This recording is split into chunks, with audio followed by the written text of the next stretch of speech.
City Matters.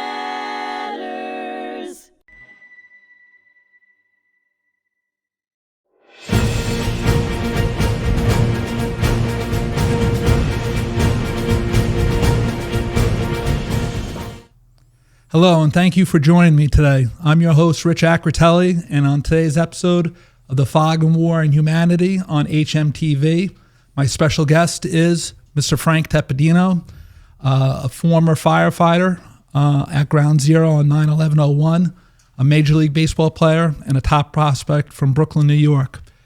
Frank, can you tell us what you were doing at your home on September 11th, 2001? Well, that was getting ready to go into work into the city. I worked on West 3rd Street in Greenwich Village. And my son was just coming in from his tour. And on TV was where the plane had went into the World Trade Center. That changed everything. So a bunch of us all got together and started to head into Ground Zero. Can you identify, what was like to drive in on that day? Well, beautiful sunny day. It was. You hear so many things where it was surreal. Naturally everything is closed.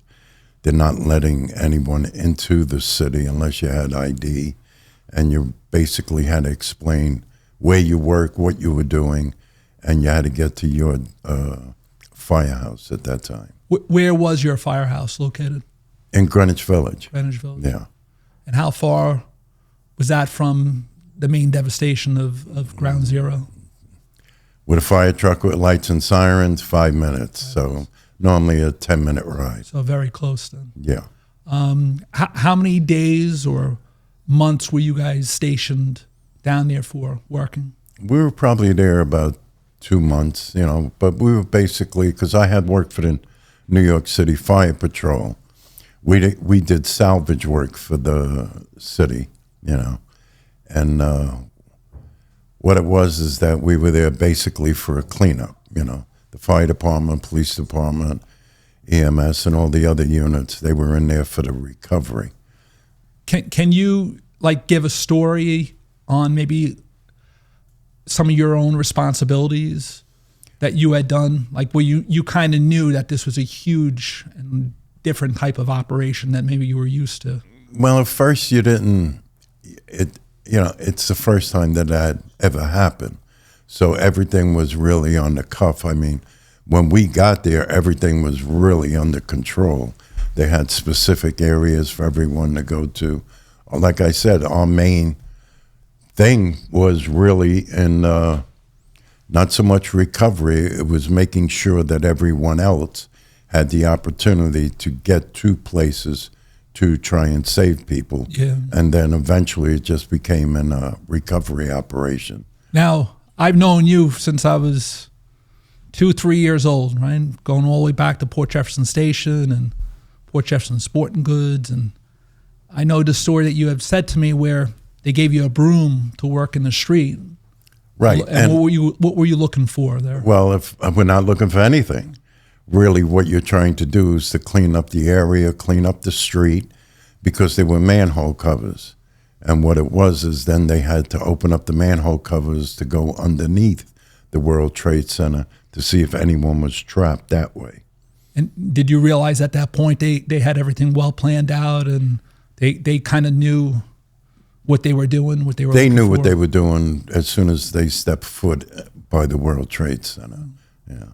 Now, is there any reminders of 9/11 when you go, being a Brooklyn kid, a New York City kid, when you go into Manhattan? Is there any one reminder that you think of? Well, what it was is that, your memories always has a picture of the World Trade Center. Now it's changed to where it's more of a memorial than it is the World Trade Center. And it's heartbreaking to know that, that many people had lost their lives, but it changed the whole concept of the way the world looks at their borders, their security, and really, on the person sitting next to you, because you never know, and God forbid something like this should ever happen again. Yeah. When baseball came back to America at Shea Stadium, what was that like when you saw your good friend Bobby Cox and What kind of welcome did you receive from the Atlanta Braves manager? What it was is that, we weren't in touch with each other, because of everything that was going on. But I had gotten in touch with the Atlanta Braves traveling secretary to go to the game. And that was the first baseball game in New York right after 9/11. And I had met, a bunch of guys on the team and people that I knew from previously playing with the Atlanta Braves. So there was a lot of tears, we were just happy to see each other, but they were happy to see me, that I was still okay. Yeah. And it was a great uplifting for the city, that particular game with the Braves against the Mets. Yeah, because they were both arch enemies in terms of the National League East and rivals. And I think it was that night they actually had hugs and there was tears from both sides. And, it was a nice feeling that two rivals could come together. It was a way of trying to bring everything, not peace, but try and bring everything back together to where the city can more or less get back on its feet and go forward. Would you say baseball had a sense of healing for some of the people, or it was a good distraction, or it was something that took the mind off of a lot of Americans, especially from New York City, that we're dealing with? They called 9/11 the longest day in American history because it just kept on going and going. Right, but what it was is that it was a way of getting into America's pastime, okay? Because there's a lot of people that relate to baseball, a lot of people relate to the city, and it was just one of those things that all came together. And I think it was uplifting for everyone involved.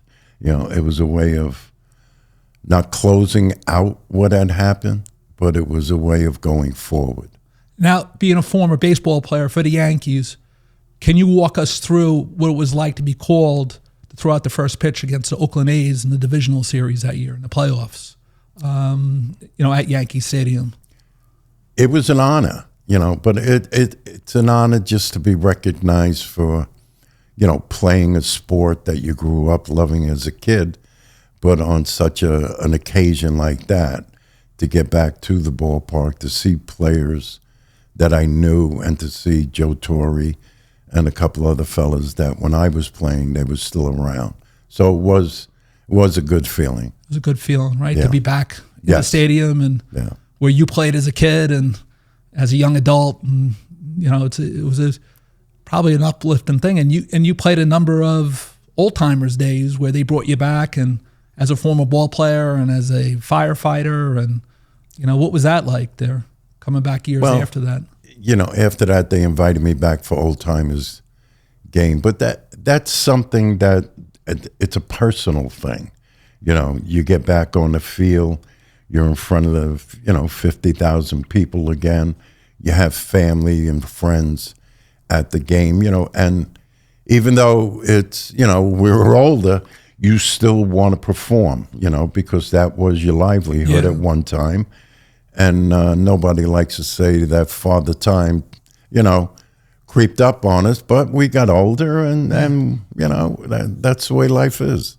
Now, your sons, they were in the fire department or the police department as well, for 9/11, at Ground Zero? One would work with me on the fire patrol, and my other son, John, he worked for the New York City Fire Department. And it's like everything else. As a parent, you want, you hope, your kids are safe and that nothing had happened, and naturally, my one son with the fire department was down there from the beginning. So he was the one that we really weren't sure of where he was, is he okay, things like that. But within a 24 to 48 hour period, we found out he was okay. So like I said, as a parent, I knew my son was okay. A tough spot, right? Was there a way that you guys were able to stay in communication? I mean, a lot of long hours down there and going back and forth to home and a lot of confusion. Was there a way that you guys were able to No, because the phones were out, the cell towers were out, so there was a lot of things where there was no communication. And I was worried about my brother. My sister-in-law worked in Manhattan, so, you have a lot of people on a spectrum that you're worried about, and naturally, one by one, you find out that they're okay. But, there was 343 firemen that lost their lives, and I didn't know each one personally, but I came across during the course of working, for almost 20 years with the fire patrol, that I came across a lot of those individuals either playing softball or at functions. And little by little, you find out, that you knew a lot of the people that lost their lives. And you had that camaraderie with those 343 where you always consider them your friends, whether you knew them or not, right? It's a brotherhood, yeah. And even though you didn't know them, you still feel for them. And just the same way as you felt for the civilians and you felt for the people in Pennsylvania, Washington, anyone that was their lives were taken was such a tragedy. Now, you were a highly touted baseball prospect from Brooklyn. You got signed by the Orioles, drafted by them. How did you find out that you were going to be going to the New York Yankees? Where were you when that happened? I found out with a birthday card from my mom. I was in the Marine Corps doing a reserve meeting for 6 months. I was in Camp Pendleton, and I got a letter in the mail that said that my contract was drafted by the New York Yankees and that I'd be playing at Yankee Stadium. But I was 19 years old. I had only 2 years experience in the minor leagues. I was way too young, way too inexperienced to play at that level. But that was the rule, and you have to abide by the rules that Major League Baseball sets down. But eventually they terminated that deal, and I was sent back down to the minors come 4th of July. But what year was that, 1967, that you started with the Yankees? Yes. And you saw Mickey Mantle hit his 500th home run. What was it like to be with guys that were on your team that were also your idols? Well, that's it. They're your idols growing up as a kid, and here you are sitting, on a bench when Mickey Mantle's going for his 500th home run. It's a big accomplishment. You appreciate the accomplishment. You appreciate his career, and you look and you say, my God, I'm sitting next to, on my left is Whitey Ford, on my right is Mickey Mantle, and, that's a dream come true. And then I'm playing with these guys. Right? Yeah, and then eventually I was traded to the Atlanta Braves and played with Hank Aaron. And what would Aaron say to you when he would come into the locker room? What would he say to you? It was right around the time of him breaking the Babes record. Oh, he knew he was going to do it. He just didn't know what at bat, what game. But, the pressure was on everybody else watching him do it. He really had no pressure. He just wanted it over as quick as he could. Yeah, he was a home run hitter. But he was more than a home run hitter. He was the greatest ball player I've ever seen in my lifetime. And when he broke the record that night, was there Secret Service on the field and at the stadium? Was that Atlanta County Fulton Stadium? There was FBI, there was Secret Service, there was police, there was 56,000 people in the ballpark, and there were probably 2,000 reporters. Amazing. Yeah. And then after he hit the home run to break the record, the next day we had 4,000 people in the ballpark. Yeah. Yeah. Where were you when he hit the home run? When he came across home plate, where were you? I was on the bench, and like everybody else, we all got up, went out to shake his hand. I got in the game when they took Henry out. I went in to play first base, and Mike Lum went to play the outfield. Pretty amazing. Well, to be in that game. How many people were there that night, again, to see Aaron break the record there? Probably 56,000, 50, in the 50s. Is that the most that you ever played in front of? No, Yankee Stadium, I think we had a little bit more. Yankee Stadium. Yeah. But it was pretty electric that night in terms of the crowd and the ball players. And it was electric the whole year, Don't forget, he did it on April 8th. So, from the first game, basically from spring training, because in spring training they brought over the Japanese team with Sadahara O, because he had broken the record. And then, we played against them. So we had Sadahara O, who had his home run record in Japan, and Hank Aaron who was going after the home run record in America. Now, what was the group that you played with known as? What was the nickname of the players? What was it? The F group? F Troop. F Troop. Yeah, we were named after the TV series, right? And what was the reason for that? Well, name? we were all make-up ball players. You know, we were all traded from one time or another in our career, and we were all put together on one specific team. And I think a reporter came up with the nickname, and we wound up getting shirts with F Troop. We had a picture of a mule. We're all sitting on a mule and all caricatures. But it was pretty good, yeah. What was the manager? You had Eddie Matthews and then Hank Aaron. Did they get a kick out of these ball players that came together and played well together? Yeah, because we were all fill-in ball players. You know, Eddie Matthews is a Hall of Famer. He's your manager. And then you have Hank Aaron, future Hall of Famer, Phil Negro, future Hall of Famer on the team. So when you get the recognition that we meant something to the team, we contributed, and we were a big part of the team, it's gratifying, and you feel pretty good about your job. Now, the Sporting News wrote a story on you called Baseball as the Flag.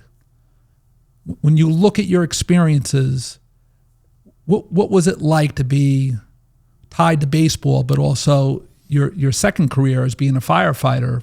You've seen a lot of different things, a lot of experiences. You have a lot of great friendships over the years, but also you're a regular guy from the neighborhood, a hardworking man, worked 3 and 4 jobs, did everything for his family. What was that like to be connected to not only to the pastime, but to the patriotism and the service of, you know, it's a difficult thing to be at ground zero, but... Well, I'm just a Brooklyn boy at heart, okay? And what it is that, you know, I grew up born in 47, so I grew up in the 50s and 60s, basically. That's my upbringing. And, you know, being born in 47 is right after World War II, so a lot of my uncles were in the service, and, you know, you get that respect, and you find out a little bit about the way things are supposed to be done. And that carried over from the family, and then when I went away to play ball, it's a fellowship. It's you live together, and then I go into the Marine Corps Reserves. Here we are again. It's a fellowship. Sense of camaraderie. Right? It's camaraderie. It's everybody living together. You know, so I had those two things, and then you go into fire service. You live in a firehouse. You work your 12 hours. Then we went to 24. Everybody lives together. So you build a bond, and what you do is you protect each other and you look out for each other. And that's been basically my whole life, and it's exactly the same thing I do now with family. Now, you came from a very athletic and talented family, right? With baseball, you had very talented ball players in the family, right? We had 9. I had 8 relatives sign, myself being the 9th, but I had uncles that played professional baseball, cousins played professional baseball. The day I was drafted by the Baltimore Orioles, my 2 cousins, Michael and Greg Arsenik, were drafted by the New York Mets. So we've always been around baseball. It's been a big part of our lives and my life. Now, what part of Brooklyn did you grow up in? And was your family nearby? Was they always nearby? It's called Pigtown, but it's on East New York Avenue over by Kings County Hospital area. Yeah, within a 3-block area, I probably had 100 cousins, you know, because my mom is from 12 and my dad's from 13. So they're big families on both sides. Yeah. A lot of aunts and uncles, a lot of cousins, and, you know, I live right next door to a schoolyard. So all you had to do was bounce, wintertime, bounce a basketball. Everybody's out there. Everyone's Summertime, out there play softball, play stickball, whatever's going on. Plus, there was a lot of good food in the Tepedino family as well. Right? It was a lot of good food in any family you went to in those days, yes. And you went from that good food, that tight-knit family, to where was your first place that you played in the minor leagues? Bluefield, West Virginia. A little bit different than almost east New York. Yeah, right? you know, it's there's no Italian restaurants. There's basically no restaurants. Everything, you know, fast food really wasn't around in those days. So you really had to go by what, you know, we lived in a house with 7 other ball players. So whatever they prepared, that was the meal that we ate that day. Did any of those ball players make it to the major leagues? Do you remember? Not to the major leagues. You know, what they had played, you know, 4 or 5 years, because when you go away to, like my first year was rookie league, you have 25 guys on a team. You have 7, 8 teams in a league. Usually only 1 or 2 ball players per team will move up a class, and then the other guys go home.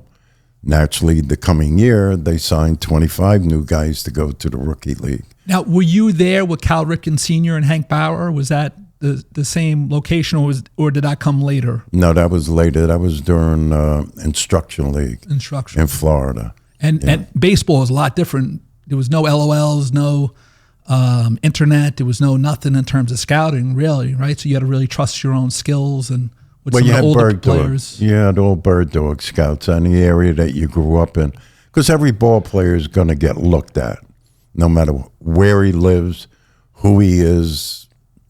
Everybody has to be looked at, because they cannot take a chance of bypassing a ball player.